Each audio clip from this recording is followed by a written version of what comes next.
c'est Kingsley Coman à Al Nasser. Alors on va se poser la question ensemble, fin de carrière dorée ou challenge sportif?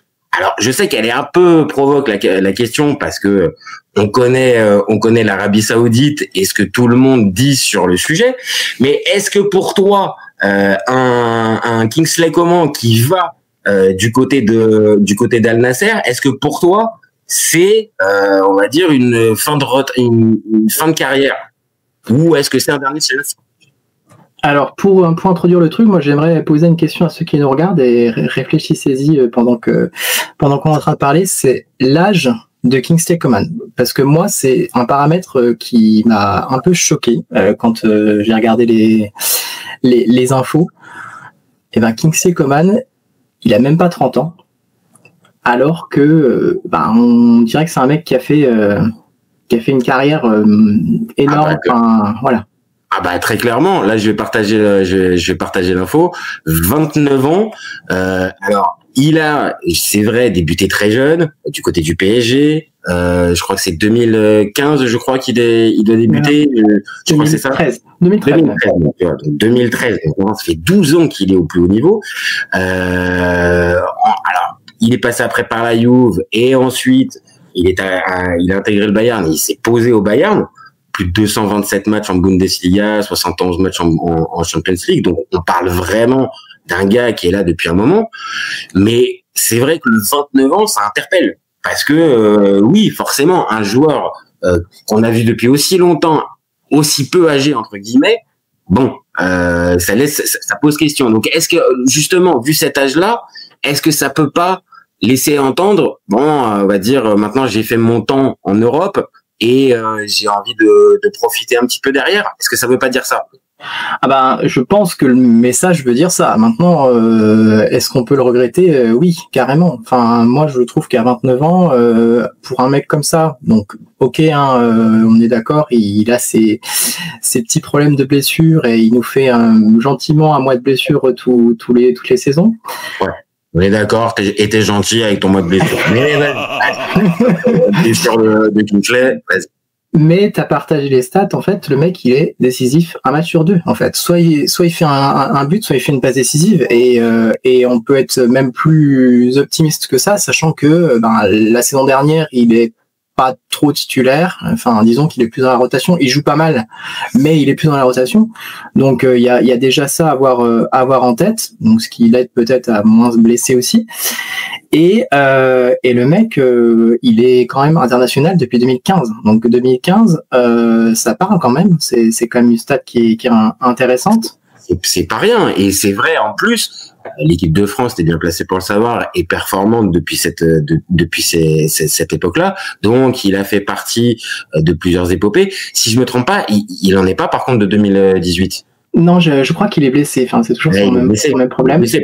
Sinon, lui, pour le coup, pas blessé, il en aurait été. Mais voilà, il fait partie un peu des joueurs qu'on voit depuis des années en équipe de France.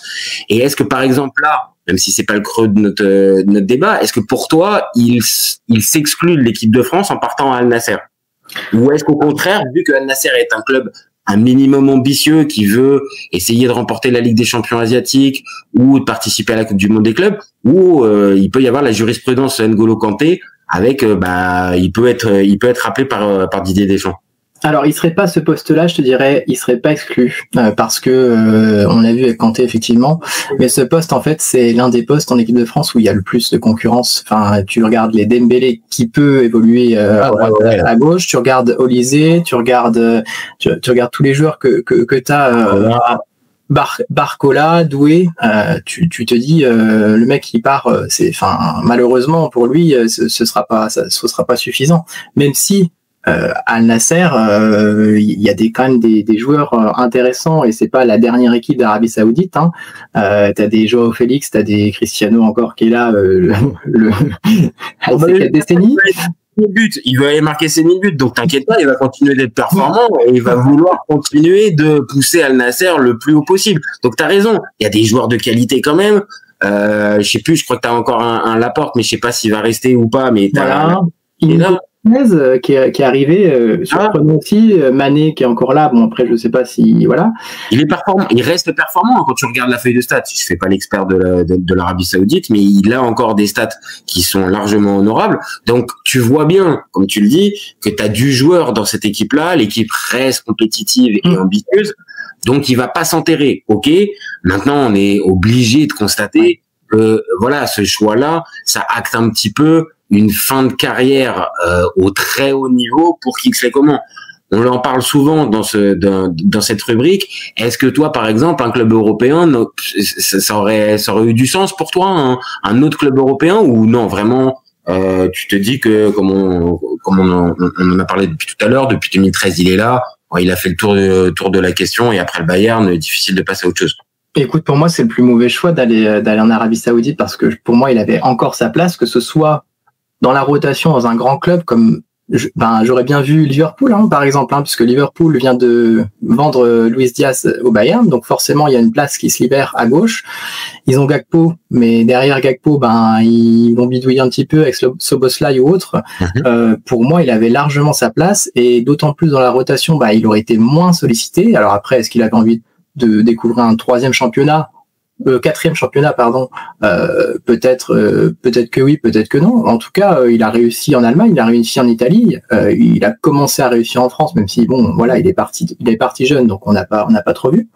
Mais en tout cas, pour moi, ça aurait été un meilleur choix que d'aller en Arabie Saoudite. Après, c'est pas dit qu'ils reviennent pas et qu'ils fassent pas un an et qu'ils reviennent après. Il peut, parce qu'on le voit bien, il y a certains joueurs qui maintenant commencent à revenir derrière sans pour autant qu'on soit dans le mode il a perdu tout son football ou il a perdu toute sa compétitivité. Alors après, on vient de le dire aussi, tout dépend dans le club dans lequel tu vas. Si tu vas dans un club peu ambitieux avec peut-être juste l'ambition de juste cachetonner, bon d'accord, ok, là c'est évident, ton niveau tu vas le perdre. Pardon. Par contre, si à l'inverse tu as toujours cette rigueur de joueur de très haut niveau et que tu continues à faire le taf, une saison ou deux maxi sur certains profils, ça peut encore correspondre à un retour en Europe. Maintenant, on l'a dit, peut-être pour des joueurs plus jeunes. Là, un Kingsley Coman, 29 ans, ça me paraît compliqué s'il part, on va dire 2 ans, de revenir après en Europe au très haut niveau. Non, pour moi, ça sera terminé. Donc, c'est un peu dommage, à l'image d'un, alors c'est pas la même destination, mais un Hugminson qui part en MLS. Voilà, tu vois, je me dis, ok, évidemment, je peux comprendre les choix peut-être de carrière, d'envie, mais moi, en tant que juste amateur de foot européen en priorité, je suis déçu parce que ces deux joueurs-là, c'est deux joueurs que j'aime bien voir jouer, et je vais plus les voir toutes les semaines ou en Ligue des Champions. Donc c'est ça qui me dérange un peu. Totalement. Après, ce qu'on n'a pas, pour peut-être clôturer le truc, c'est que ils ont peut-être un switch mental en se disant là, j'en ai marre, j'arrête. Et pour un joueur qui a débuté à 17 ans, c'est peut-être un peu plus compréhensible d'avoir ce truc-là. On peut comparer à un Wayne Rooney qui était pareil. On avait l'impression de le voir depuis toujours, et je pense c'était à 30, j'ai plus exactement l'âge, mais à 32 ans, il était cramé. Il n'en pouvait plus. Donc là, maintenant, là, il est encore plus c'est l'ami Wayne. Bon, désolé, joueur extraordinaire, il nous a tous fait rêver, mais la fin de carrière a été compliquée. Alors le passage sur le banc, compliqué, Wayne, compliqué. Mais je comprends ce que tu veux dire, c'est-à-dire que peut-être que ces joueurs-là qui sont là depuis des années, peut-être qu'il y a un côté, j'ai envie d'avoir autre chose, j'ai envie de vivre autre chose, une dernière expérience. Exactement. Personne pour